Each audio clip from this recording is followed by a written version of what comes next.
Good morning and welcome back to another Octane's Oracle. It's been a while since we've done one of these, isn't it? So it's nice to sit down. But today, well, I'm sure most of you are looking forward to when I talk about a castle or something along those lines.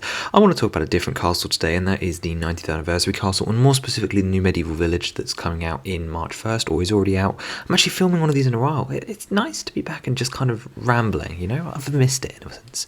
But anyway, what am I talking about today? Well, I want to talk about the set and the thoughts and the confusion it's causing in my head, because I really like and don't like it at the same time, but let's just say that averages out to I really like the set. So those of you who don't know, we're talking about 10332, the newest icon set, Medieval Town Square, who is already out of stock on Lego.com. It's doing pretty well for itself. Spiritual successor to the 90th anniversary Lion Knights Castle, the £350 behemoth release in the summer of 2022, and not just spiritual successor in the normal sense of it being the next fantasy medieval set to release, outside of promos and figures appearing in CMFs and whatever, but it literally is designed to be the village or a village under the same kingdom of the Lion Knights, and therefore is designed to be connected to, and in my eyes maybe not sit in front of, but it's clearly a nearby town, and that is of course the town of Felsa. So this is sort of the second in this new series of like castle revival, very similar to what we've been having with space, and what this year does seem to be space. We've obviously had a lot of medieval representation this year, and an extension last year and the year before that. Ever since the Lion Knights Castle, right, with all these factions coming back, Wolfpack now, we had Basil Batlord earlier this year in the CMF 25, we've had Fright Knights come back, we've had Black Falcons obviously, and all these other factions. Look, don't test me, my castle knowledge was always classic space, guys. So as much as I love fantasy, and I do love fantasy, which is why we're here to talk about it, this has never been my main draw with the revival sets. In fact, one might even say that this really started with the Ideas Medieval Blacksmith back in 2021 with 21325, which is the set that first introduced the Black Falcons back into the modern system, and is a set that is almost in a completely different scale. Now anyway, we're not here to talk about that one today, but I just wanted to point out that despite my love for fantasy medieval and living in England, which I guess entitles me to dragons and stuff, yeah, I haven't really paid these sets much attention, except for I have. So when the Lion Knights Castle came out in 2022, obviously the Galaxy Explorer had my attention, but I could not deny that the castle was an incredibly impressive set. In my opinion, it is still slightly overpriced at $350 for a non-licensed, despite the nearly 5,000 piece count, and designed by some of the best masters in the company. We had a trio, I believe, of Milan, Mike, and Carl working on that one, and it really shows some truly incredible angles, leading to an amazing and dense experience that I am very much one day hoping to experience, if that price wasn't so high and there weren't so many other sets on my agenda.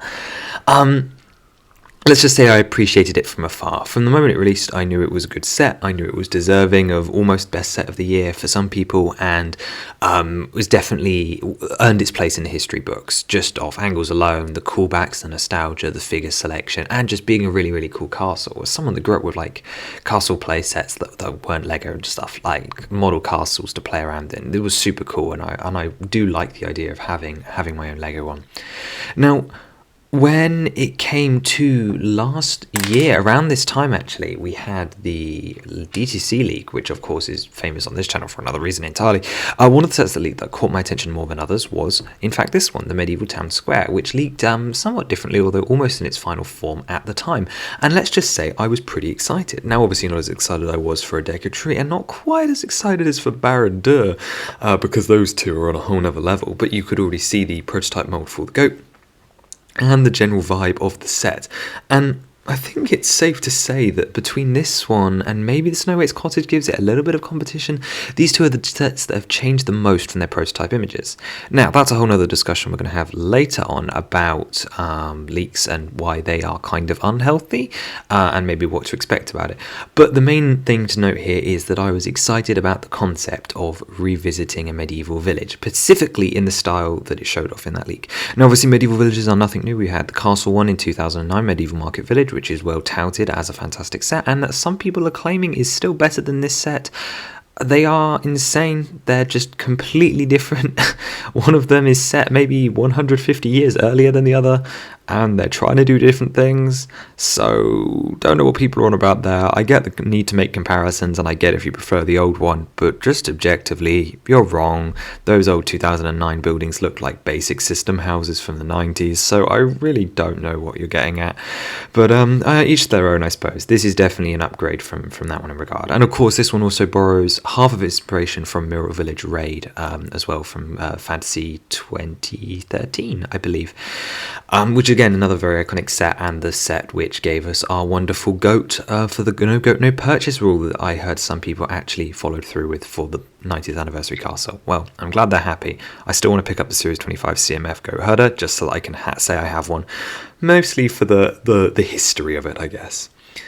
Anyway, so this set was poised to be incredibly popular. Two sort of preceding sets that have done really, really well.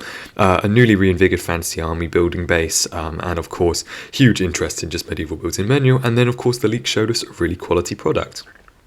Now, when the set was actually revealed, of course, the majority of people went, ooh, shiny, but there was a noticeable subset that were definitely disappointed or felt that something looked a little off, something looks plain, and that's what I'm sort of here to get to today, apart from just talking about it and gurging all my thoughts onto the table. There's definitely something about it that feels either too simplistic or seen it all before. It's kind of missing some magic somewhere, I think. And I don't know whether that's just because it's actually a realistic medieval building, so of course it's not going to pop as much as our lovely 1950s modular street or our gorgeous 90th anniversary castle. It still borrows those classic elements, but between the thatched roofs and the castle tower, it's very clear that it fits in the same world, which is exactly what you'd want. But those are the best parts, and they're not even from this set. Do you see what I mean? I'm getting at something odd here. I also feel it's a very, apart from the red one, the colours don't particularly pop here, which isn't exactly a problem, except for I really like the colour schemes they've chosen. I just, something's off. I don't know what it is. Obviously, the biggest thing that happened, apart from some people complaining, as they always do, is the changes from the leak, and I think it was a little more substantial than people realise. In fact, the entire building on the left, the Mill Village section, was pretty substantially different. The Tapestry Workers Workshop was pretty much unchanged, and then the other two were structured completely differently.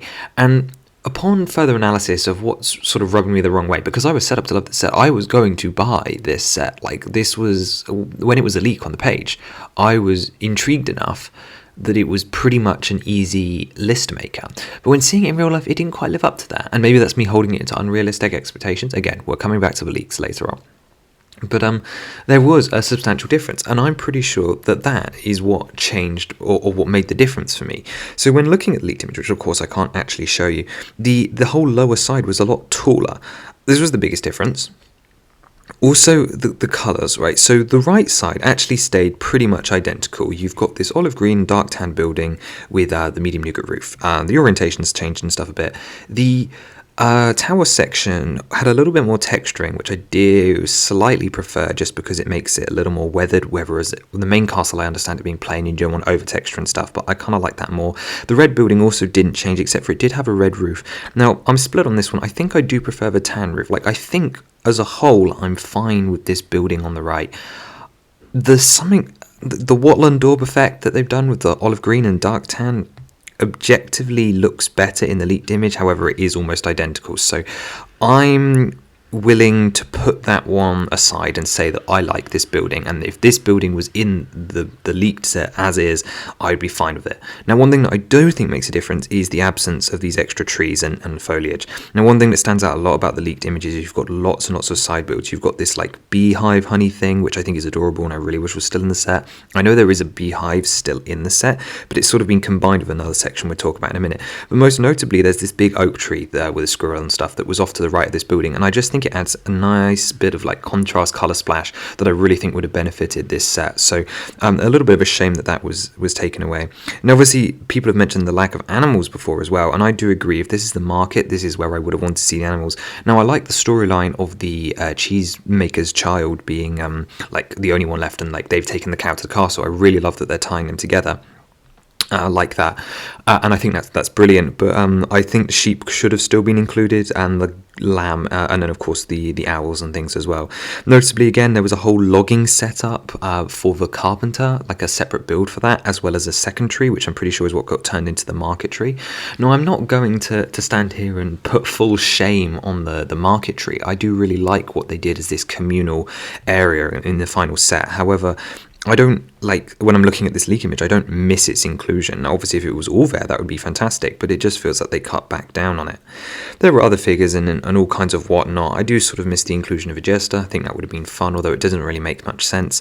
And then one of the weirder nitpicks that I have when looking back at this image, but don't worry, we're getting to the big one, is I really prefer the old cheese store. I really don't know what it is about this new one. Like, it just feels so oversimplified and basic. Like, it feels like just, I know it's supposed to be consistent with the castle, but that variety that, I mean, the leaked one looks just more classic in general, but I don't know why they changed it, because it looks perfectly fine to me. But obviously, as we mentioned, the biggest change was this building over here on the left. It looks to me as if that the tapestry maker did not really change at all, apart from losing the sand green accents in the dark brown roof, which again I would have preferred. The garden around the side became a lot more developed, and I think that was because they combined like the beehive sub-assembly in it. I wish they didn't do this, but I'll take it, you know. It's good that it exists on the new one, with this whole extra tree with mushrooms and like a child foraging and owls and things, and I think the owls go a long way in particular for this set. But I'm fine with the tapestry maker. Now, the other two buildings did change. They were both two-story buildings originally in the league, one of which had a red roof and one of which had a tan roof with dark green cheese wedge slopes, and that would have gone so much further for the colour, and not only that, for the height profile.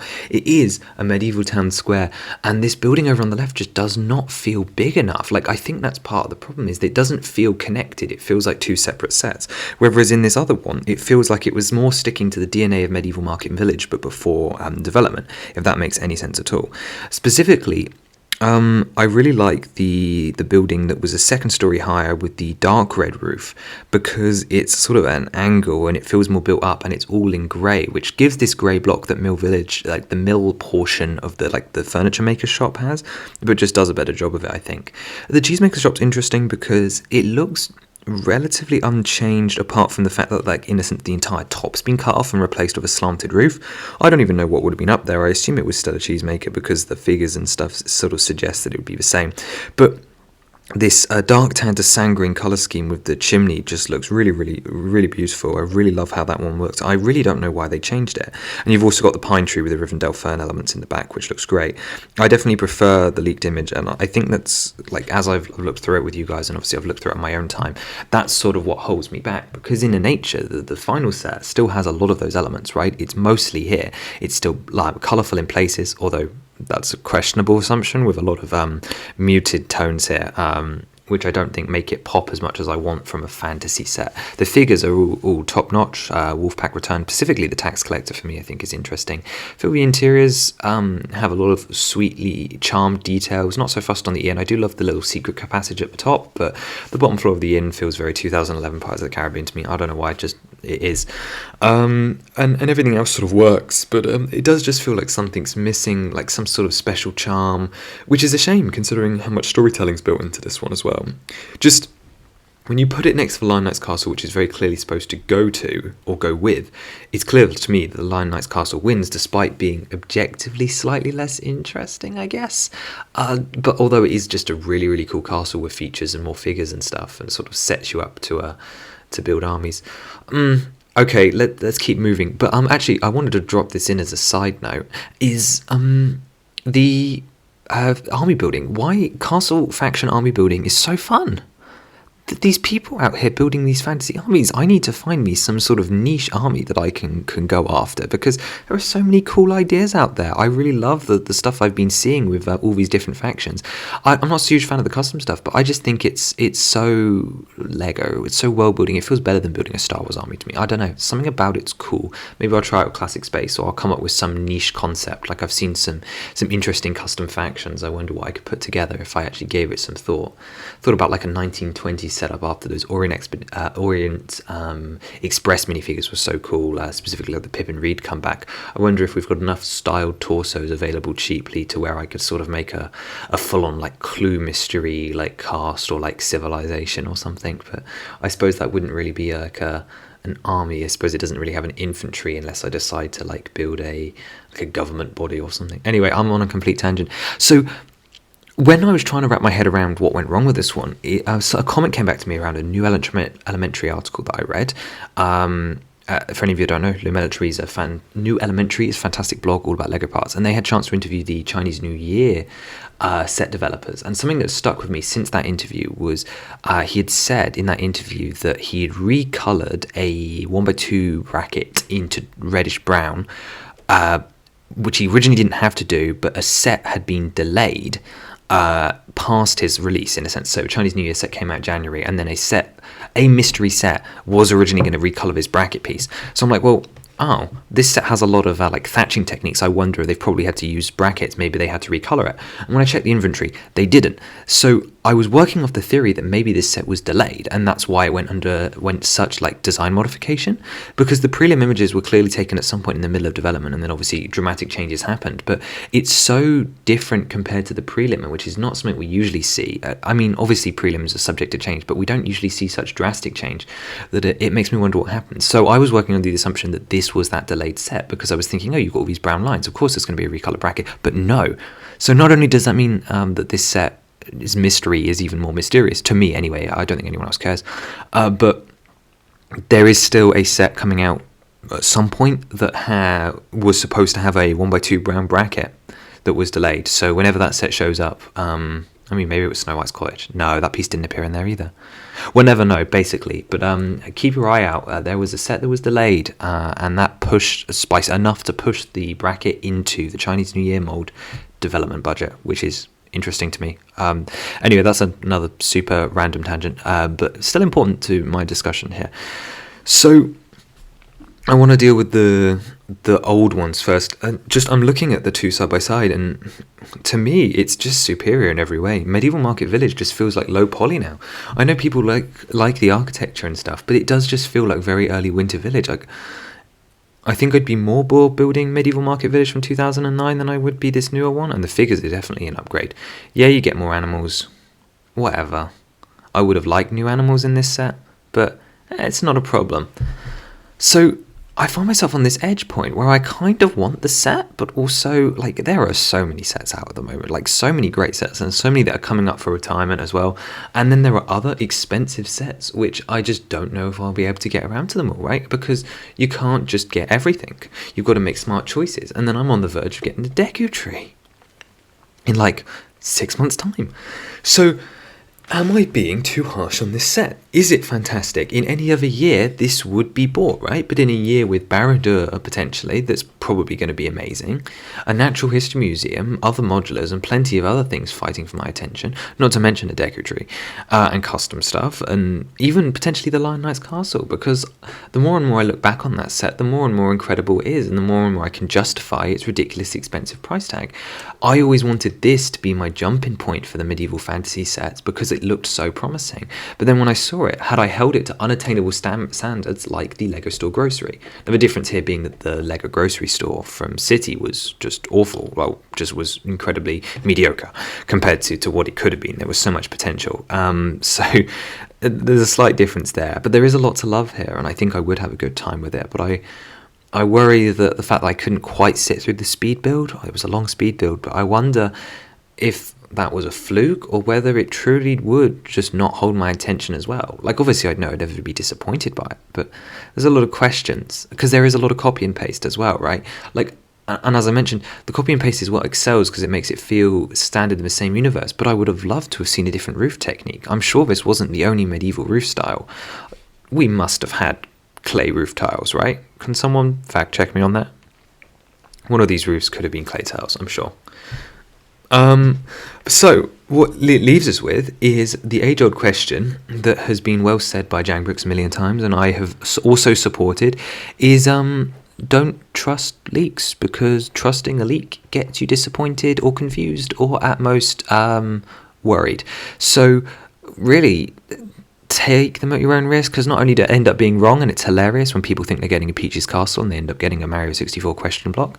Not to mention, I do find it absolutely hilarious that the starter courses are getting rebooted this year. I'm very, very happy about that, and I'm very, very excited about a Bowser train too. That sounds pretty cool. But this was definitely one of my most hyped sets for the year, and because of the leak, it was my most hyped set of the year. Like, if this had just been rumoured without images, I probably wouldn't have given it a second eye. But that image, that development process, showed me what it could be, and then it wasn't what I thought it was going to be. So this leaves me with another question. Which other sets is this going to happen to? The Sorting Hat made it through pretty much unchanged, in fact better off, because we didn't know about Sandbrick. The same thing was true for other sets that came out last year, but we will see as more and more get on revealed, because this was not the first one. Snow White, that revealed a week before Medieval Town Square, also saw, well, less dramatic but substantial changes to its prototype model, which leads us to the big question: how much will Barad-dûr and the Deco Tree change? Will I still like Barad-dûr when it's finished and £500? All big questions in a year where the market is absolutely stacked. Let's go through it for you. Now, bearing in mind we haven't even got to summer sets yet, and a lot of these ones I suppose I could end up skipping, but as far as ones that stand out, I've got to pick up the Natural History Museum. I would like to pick up the Technic Ore and Garbage Truck, Safari Animals and Exotic Peacock, although maybe not quite. Boarding the Tantive 4 is an absolute must, along with the Auspicious Dragon before it retires at the end of this year. Pac-Man Arcade is already entering its second year of life, so that one's getting a little bit scary. Insects Collection definitely still holds my attention. Dry Bowser's Castle Battle is a must for this year before it retires, and I have a fleeting attention span towards the Emperor's Throne Room diorama from Star Wars, as well as Mos Eisley Cantina, also retiring at the end of this year. There are plenty of retired sets that have my attention, as well as other things as well, like the Botanical Collections, which I'm always looking for on sale. The Motorized Lighthouse and Loop Coaster, both incredibly overpriced. While it flickers in and out of my attention, the Hogwarts Chamber of Secrets also holds my gaze. And we haven't even hit summer sets yet. And there are already some great names out there for stuff that we know is coming, and I don't think this is even my full list. There's a lot floating around at the moment that would be very nice to pick up, and the Medieval Market Village is definitely competing with a lot. And this is without even knowing that there is a Deco Tree and potentially Zelda playsets coming, and all this other stuff, and it's crazy. So I find myself in a really interesting spot with this set, basically, because it fills a very unique niche where I was very, very much looking forward to it. And when I squint, I still see that, and that gateway into medieval at the lower price point. But then part of me wonders if I wouldn't just be better off spending the extra, what, 150 to get the big castle, which is nigh on perfect, right? Or is it just all a gateway into collecting every medieval set anyway, and it doesn't really matter because I'll be buying the Forrester's Hideout and the Magisto GWP and anything else they put out, just like I will when they put out that rumoured Blacktron set later this year, along with all the other things I'm very, very looking forward to and curious to see. What about Minecraft Frogs? There's so much to do, so many things. Anyway, I'm going to leave it there. I thought I was going to end up rambling a lot longer about Thulsa, but turns out it's pretty solid, and I've kind of convinced myself that although I like the prototype more, it's still a pretty good set. Let me know what you thought about this one and whether you were disappointed, as well as leak culture and what needs to change down below. And I will see you again very, very soon with our own Hyrule Castle. Have a wonderful rest of your day. Bye-bye.